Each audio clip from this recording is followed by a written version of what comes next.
This week on Theater Talk. But Oscar Wilde seemed to indicate that he felt he was born with this genius. Do you feel that? That you were born with your wit and genius? It's like a pet.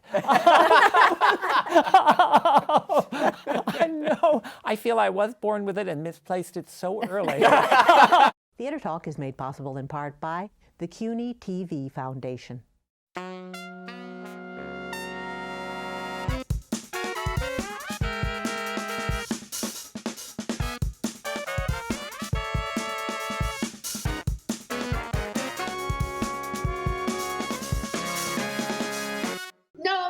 Man is ever attractive except to his wife. And often, I've been told, not even to her. That depends on the intellectual sympathies of the woman. Maturity can always be depended on. Ripeness can be trusted. Young women are green. I spoke horticulturally. My metaphor was drawn from fruits. From New York City, this is Theater Talk. I'm Michael Riedel of the New York Post. And I'm the show's producer, Susan Haskins. There is a terrific new revival of The Importance of Being Earnest at the Roundabout Theater Company. It is a terrific excuse to talk about one of the great playwrights of all time, Oscar Wilde. And we are very, very happy to have with us tonight two Wilde experts. Dana Ivey is in this critically acclaimed revival, playing Miss Prism. And this is, I believe, Dana, what, your third? This is my fourth production of the play, but my second attempt at Miss Prism. And you played Gwendolyn? I played Gwendolyn when I was a much younger person, yes, and I've played Lady Bracknell. And now Miss Prism. Again. Congratulations on the reviews and the success of the revival. Thank you very much. And we are also joined by someone you might call today's Oscar Wilde, Mr. Paul Rudnick, one of the funniest writers around, and you have a new collection out now, the collected plays of Paul Rudnick. I do. Welcome to Theater Talk. Thanks so much. All right, Paul, the influence of Oscar Wilde on your writing, has it been tremendous? Oh, incalculable. Oscar Wilde actually helped me get into college. Because he wrote your recommendation. everything, just about on the English achievement tests, where you had to write an essay, and I don't remember what the exact demands were, but I wrote about how I considered The Importance of Being Earnest to be a perfect play, which I do to this day, and certainly in Dana's production. And I was, a kid then, and it just floored me. And the fact, what's so extraordinary is when I went to see the current production, that I could tell that probably easily over half the audience had never seen the play before because they were so caught up in it. And the fact that here's a work that's well over 100 years old, and not only does it still play, it's still wildly funny, and that's almost impossible. But the mechanism is still so completely intact because you could feel the crowd's delight at the plot developments, at the character surprises, at the twists. And I thought, my God, that's what any writer aspires to, is that kind of gloss and that kind of longevity. That's really interesting, Dana. Having done the play now 4 times, we think of Wilde as the very witty one-liners, but the structure structure is incredible. Is terrific, too. I mean, it's a very, what we used to call a well-made play. Totally well made. What is the trick, if you will, the secret, to playing Wilde and playing it well? I think a lot of it is just technical ability, quite frankly. I think you have to have a terrific English accent because it's written with that sound. Right. And you have to have extraordinary enunciation and articulation and know how to be able to heighten the right words and do it as seriously as possible. I mean, you have to give the language weight because it's so clever. You can't just rattle through it because it has to be laid out because it's so delicious. Yeah. As a writer, Paul, is there there's a rhythm to an Oscar Wilde play that you pick up on, and as she says, you can't just rattle through it, but you have to really sort of break down the lines, do you think? Oh, absolutely. I once saw a production of Ernest that was done in a completely naturalistic style, as if it was conversational, and it was deadly. And it's one of those plays where, no, they're actually, you don't want to say there's only one way to do it, but on the other hand, you have to be very strict, and you also can't just play style as if that were something that was, a matter of holding a cocktail and being frivolous. Right. Because it's actually, I think what's the subtitle of the play is a serious play for trivial people. For trivial people, yeah. And he So that I think when you see actors who know what they're doing, actors of Dana's caliber, that you realize there's a precision to it, and there's a respect for it, and I don't even know if it's something that can be taught. I mean, you've worked with students. I'm not sure How do either. they I catch think you on? can, but you have to make sure that everybody who's doing it knows that each of the characters takes themselves very seriously. You never send yourself up. And we think of Oscar Wilde as sort of camp, and that means being totally aware of what you're saying and sending yourself up a little And bit. winking at the audience. Yes, you cannot do this if it's going to really succeed. You have to take yourself very, very seriously. And that means that the stakes are very high.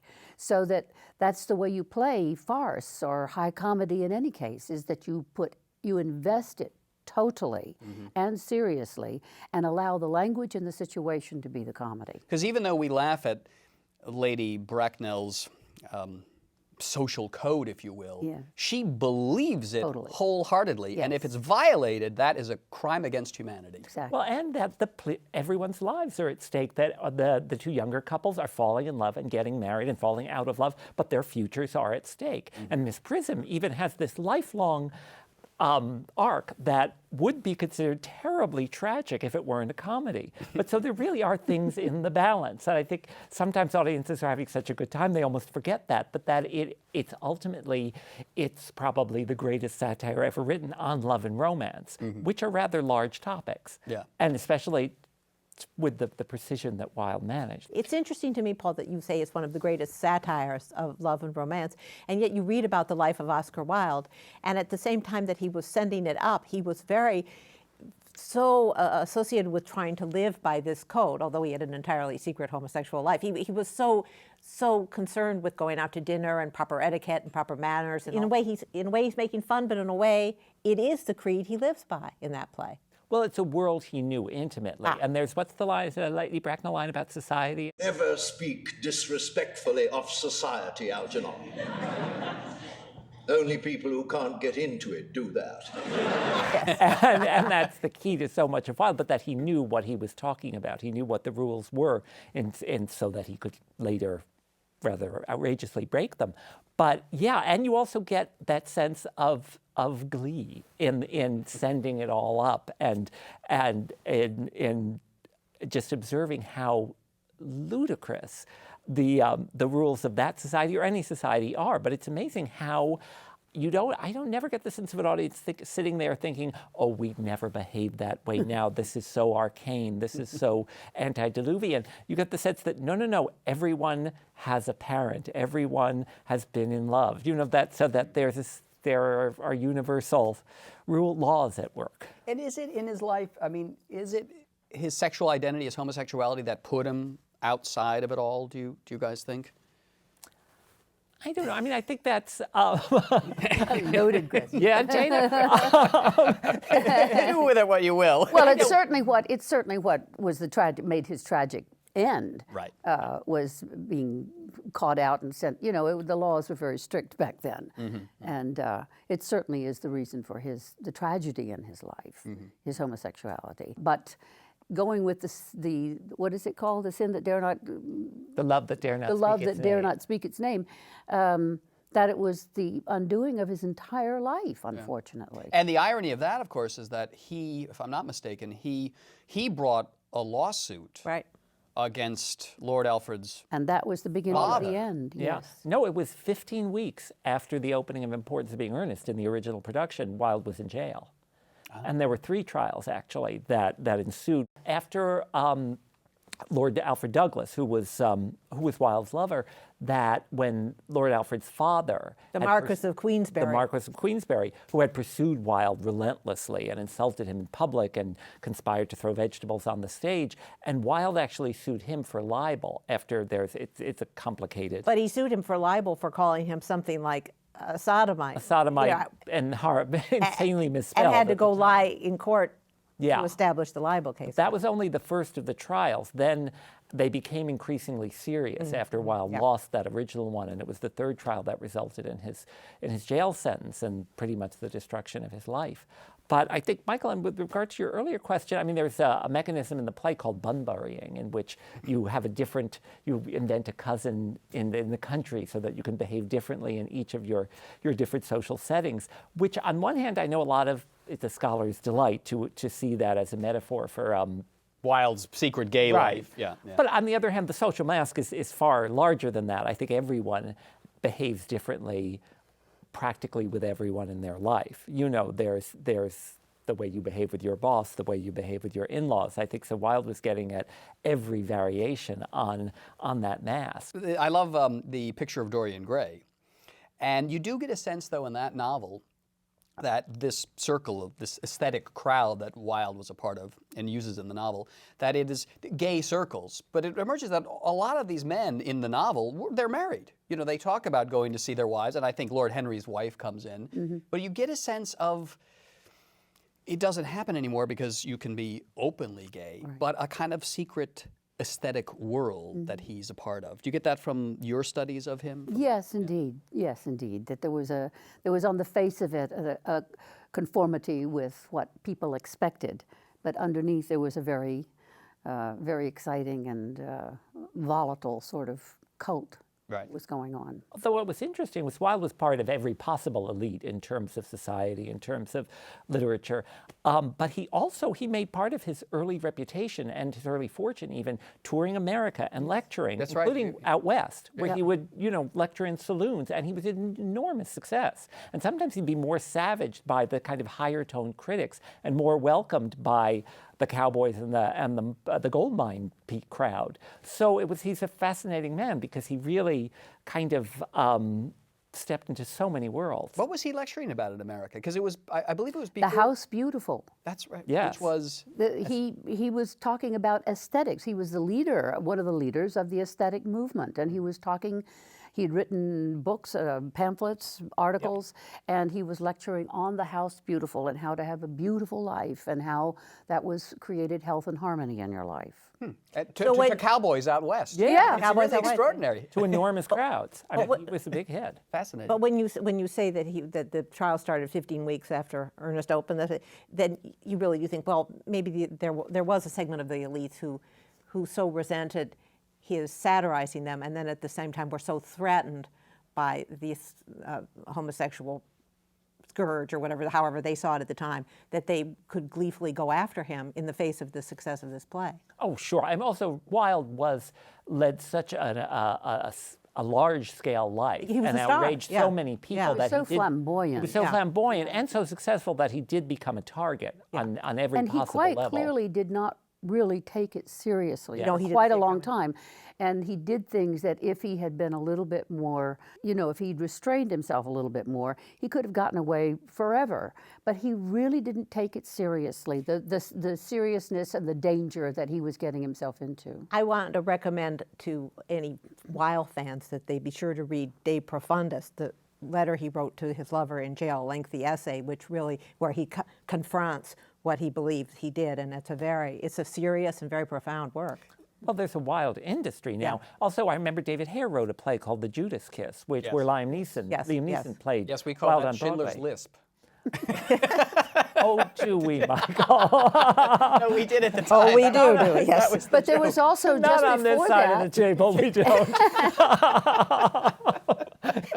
But just before that, there was the play Gross Indecency. Yeah. Yes, of course that was So he himself has now become the subject of a lot of other plays. I want to talk about the end of his life, though, because that's fascinating to me. Have you guys been to Père Lachaise? Have you made the pilgrimage to the... It's such a long time ago. To the grave, though, where he's buried. Have you? I have. And the transvestite kisses covering yeah. the grave there. He really, for all of his strength as a showbiz and a created character, that time in jail, those 2 years, completely broke him, did they not? I mean, he was finished when he got out. It put him into a reality that he had never ever thought about or seen himself in, and it was shocking to him, I think. Well, and there was 2 years of hard labor. Yeah. I mean, he was not in a white-collar prison. Right. So the physical toll it took on him. It's terrible for him. Yeah. It broke his. But at the same time, when he was sitting there writing, I go back to this thing, he suddenly understood the role of people who are suffering, the role of the poor. It was the first time in his life that he hadn't written about only beautiful people count, only success counts, and that he really expresses a connection with People who don't have anything. By not having anything, you can, in a way, be richer than anyone. He really got to that place where he was expressing that. You're looking at me, Paul, with such skepticism. I'm trying to No, imagine he does. Paul. If I he's know. I in that think there place with there Christian certainly is point a of truth view. to that, but I think it could be a mistake to create any kind of hopeful ending for Wilde. No, but for a moment, he did get to a very deep place where he at least in his mind, made good of it. For those moments. Yes, although I also love that he remained Oscar Wilde, because there is the story that when he was in this final rundown French hotel room, that he looked up and looked at the terrible wallpaper and said, either the wallpaper goes or I do, and then he died. I mean, he was a broken man, but he was Oscar Wilde to was the a end, wit to the end. forming the brilliant funny lines. man. Yeah. The thing is, when he went to jail, he was drinking a whole lot and drinking and smoking those opium cigarettes, and I think which made him probably skewed his judgment that under the influence of his boyfriend he could do something so stupid as to sue the guy's father. He probably would have died of substance abuse. You know, they say, what would he have written? He Right, was that's sick. true. Yeah, That's true. Yeah. but that's not for broadcast. Right. Okay. Well, what was it for then? Because we're talking, and I'm saying Slamming that to poor Paul. Oscar Wilde, drug addict. No, but I'm saying that to Paul. You know, we Yeah. say, oh, he wouldn't Oh, no, let no, it no. live. Okay. He probably Yeah. wouldn't have lived. Yeah, no, also he'd had sort of so many sections to his life before Yeah. then. And also he'd only started writing plays fairly recently Yeah. in his earlier life, so that you never know what segment would have happened, would have followed. Paul, when you're writing your witty plays and you're coming up with your witty lines, is there always Oscar Wilde to compare in the back of your mind? Do you ever think, ooh, am I as good as... Oh, you can't even try. It's so Not the pointless. distance is so enormous that you can't even. It's absurd. But Oscar Wilde seemed to indicate that he felt he was born with this genius. That it was, and do you feel that? That you were born with your wit and genius, if I may say so? It's like a pet. I know. I feel I was born with it and misplaced it so early. Is that not an Oscar? That's an Oscar Wilde sort of line. Do you see the influence of Wilde in popular culture today anywhere, Paul?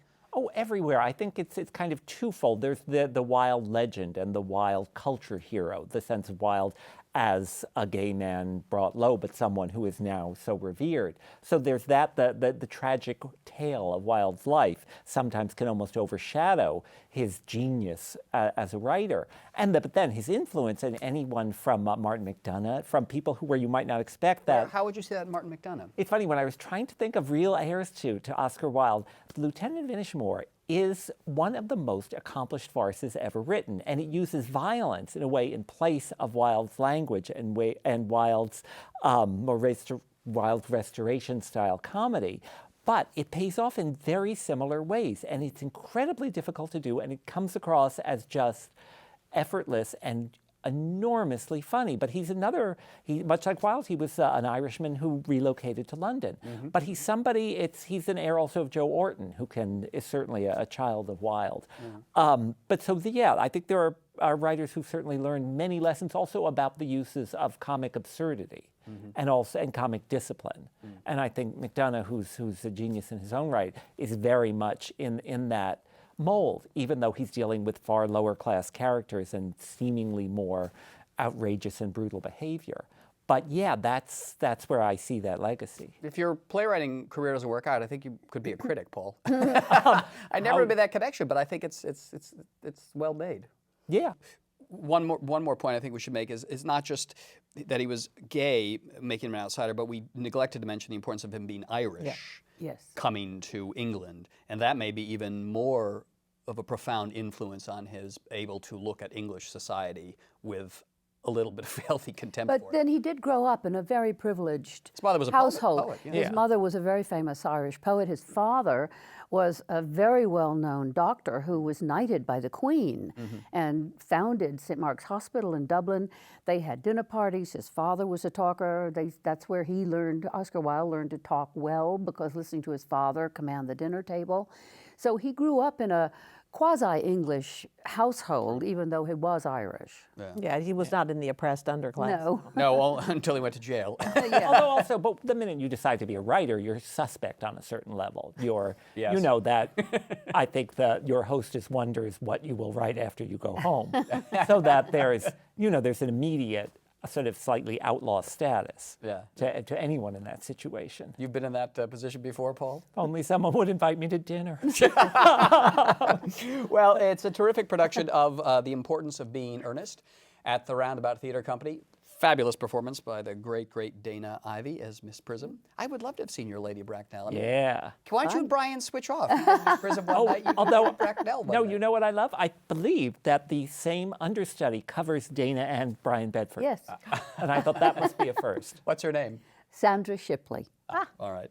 Dana Ivey, thank you for being our guest tonight. Thank on you Theater very Talk. much. And Paul Rudnick, I think he's got a claim to being an heir to Oscar Wilde. Martin McDonough and Paul Rudnick. I certainly would like a part of the estate. Thanks a lot for coming on tonight. Appreciate You're very welcome. The precept as well as the practice of the primitive church was distinctly against matrimony. That is obviously the reason why the primitive church has not lasted to the present day. And you do not seem to realize, dear doctor, that by persistently remaining single, a man converts himself into a permanent public temptation. Men should be more careful. This very celibacy leads weaker vessels astray. It's raining men. Hallelujah, it's raining men. Amen. I'm gonna go out. I'm gonna let myself get absolutely soaking wet. Andrew here at the press preview for Priscilla, Queen of the Desert. We're going to get a special sneak peek and look behind the scenes of this upcoming spectacular. I'm excited. What would you say to Sarah Palin to convince her to come see the show? Well, I would tell her about the big landscape of Australia, which is like Alaska. You know, I mean, it's a huge country, lots of hunting opportunities. You know, and just about everybody carries a gun. There's some good country numbers in it. I think Sarah would just love those. She might like the songs, and that we have some pretty costumes that she would enjoy. Look, I always say our secret weapon is that people come to the show not expecting to like it anyway, because they think, oh, it's a jukebox musical, and oh, it's one of those film to stage transfers, and then we seduce them. Sarah, I know it seems like the show is about drag queens, cross-dressers. That actually is not the case. It's actually about family values, people loving each other, taking care of each other, being there for each other. Everything that you and your people, your posse, espouse. Good, wholesome family values. What would be your drag name? It's the name of the first dog you have, and the last name is the first street you ever lived on. That's what I believe. That's what I was told. So, Bounce Woodlawn. Noddy Riversdale. You asked. Buddha Glacier was mine. Buddha Glacier. Yeah. I would be Pedro Macaulay. That's a good name. Pedro Macaulay. Lots of lip syncing in the show.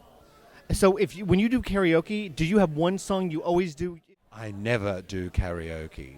But we don't all lip sync all night. It's only when we're playing our characters when they're performing, when we're playing ourselves off stage, we sing in our own voices. No, I would never be caught doing karaoke. I'm the one at home with the cup of tea in front of the telly. Neil Diamond. I do probably the best Neil Diamond impersonation you've heard. I'm waiting for the Neil Diamond musical because there's no way anyone will get the part other than me. And I say that with complete humility. Longfellow serenade, and such were the plans I'd made. That's all you get. When you got divas who and I just have one note. I'm the middle part, and that's it. So usually I just sing. This is so horrible. I just sing my audition songs. I know it's fake. For practice. I know, but they're like, oh, you knew that song. Yeah, it's because that's what I do. Oh, thank you. I'll sing Fame, and I just change Fame, and I just throw in my name, J. Lane. Remember my name, J. Lane. Something like that. Oh, that was the wrong key. I mean, you have them singing. Why did I do that? I should have done it as a monologue. I'm gonna live forever. I always sing Respect. I don't know why. I think that I can be Aretha, but I can't. But I do my best. What you want, baby, I've got it. Yes. What you need, you know I've got it. All I'm asking is for a little respect when you get home. Hey, baby, when you get home. Do it. Yes, mama. Sister. That's it. Did I do all right? Walk out the door.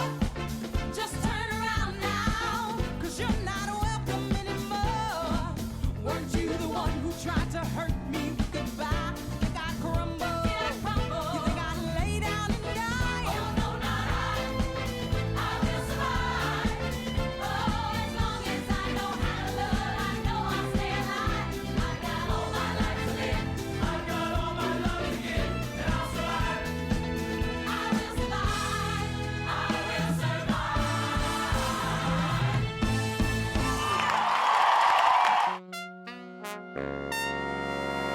Our thanks to the Friends of Theater Talk for their significant contribution to this production. Theater Talk is made possible in part by the Frederick Lowe Foundation, the Eleanor Naylor Dana Charitable Trust, the Alan S. Gordon Foundation, the Corey and Bob Donnelly Charitable Fund, Carrie J. Fries, the Dorothy Strelson Foundation, the New York City Department of Cultural Affairs, and the New York State Council on the Arts, a state agency.